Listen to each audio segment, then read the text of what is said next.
ഒരു കാലത്ത് സ്വന്തം പാർട്ടി നേതൃത്വം തന്നെ മാറ്റി നിർത്തിയിരുന്ന ശശി തരൂർ ഇന്ന് UDFന്റെ ഏറ്റവും താരമൂല്യമുള്ള പ്രചാരകനായി മാറിയിരിക്കുകയാണ്.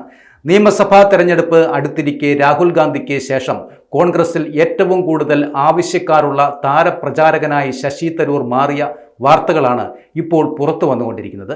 ശശി തരൂരിന്റെ സാന്നിധ്യം തങ്ങളുടെ മണ്ഡലത്തിൽ ഉറപ്പാക്കുവാൻ UDF സ്ഥാനാർത്ഥികൾ തമ്മിൽ കടുത്ത മത്സരമാണ് ഇപ്പോൾ നടക്കുന്നത്. നഗരങ്ങളിലെ വോട്ടർമാർക്കിടയിലും പൊതുസമൂഹത്തിലും അദ്ദേഹത്തിനുള്ള വലിയ സ്വീകാര്യത തന്നെയാണ് ഇതിന് ഏറ്റവും വലിയ ഉദാഹരണവും. ഒരു കാലത്ത് അദ്ദേഹത്തിന്റെ കടുത്ത വിമർശകനായിരുന്ന പ്രതിപക്ഷ നേതാവ് VD സതീശനൊപ്പം അടുത്തിടെ തരൂർ വേദി പങ്കിട്ടത് ഏറെ ശ്രദ്ധയാണിപ്പോൾ പിടിച്ചുപറ്റിയിരിക്കുന്നത്. തരൂരിനോട് പാർട്ടി വിടുവാൻ ആവശ്യപ്പെട്ട നേതാക്കൾ വരെ ഇപ്പോൾ പ്രചാരണത്തിനായി അദ്ദേഹത്തെ ക്ഷണിക്കുന്ന സാഹചര്യമാണ് നിലവിലുള്ളത്. 2009 അദ്ദേഹത്തിന്റെ രാഷ്ട്രീയ പ്രവേശനം. അതിനുശേഷം 2011, 2016 നിയമസഭാ തെരഞ്ഞെടുപ്പുകളിൽ തരൂർ പ്രചാരണത്തിന് ഇറങ്ങിയിരുന്നു എങ്കിലും KPCC നേതൃത്വം അതിന് വലിയ ഔദ്യോഗിക പരിഗണനയൊന്നും നൽകിയതുമില്ല.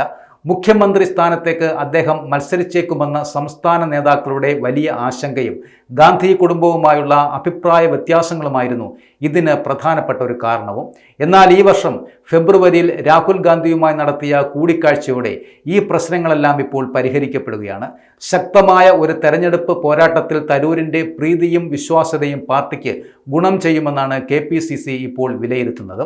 സംസ്ഥാനത്തെ 56 മണ്ഡലങ്ങളിലാണ് ശശി തരൂർ പ്രചാരണത്തിന് എത്തുന്നതും.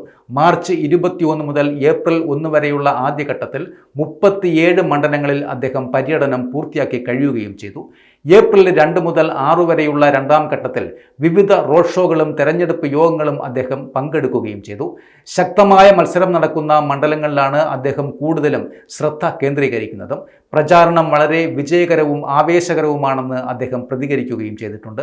UDFന് അനുകൂലമായ വലിയൊരു തരംഗം സംസ്ഥാനത്ത് രൂപപ്പെടുന്നുണ്ട് എന്നും പ്രവർത്തകരുടെ ആവേശവും ആത്മവിശ്വാസവും തനിക്ക് പ്രചോദനമാകുന്നുണ്ട് എന്നും അദ്ദേഹം പറയുന്നുണ്ട്.